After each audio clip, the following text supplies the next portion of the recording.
lang sila in a way na naghahanap sila ng ebidensya, that's already a red flag, no?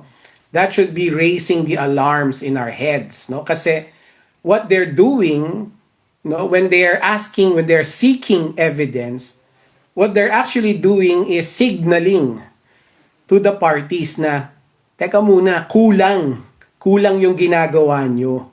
And therefore, giving the parties sort of a heads up na ayusin nyo yung presentation nyo kasi kulang. So that is not part of their duty. That is not part of their responsibility. So tayo dapat, when we see them doing that, we should call them out and say na hindi nyo na trabaho yan. Ang trabaho nyo bilang judges ay makinig, mag-evaluate, mag-obserba nung paglalatag ng ebidensya. Hindi nyo trabaho yung maghanap ng ebidensya at sabihin sa mga, o isignal dun sa mga partido na kulang yung ginagawa nila. So, Attorney Yusingco, dun po sa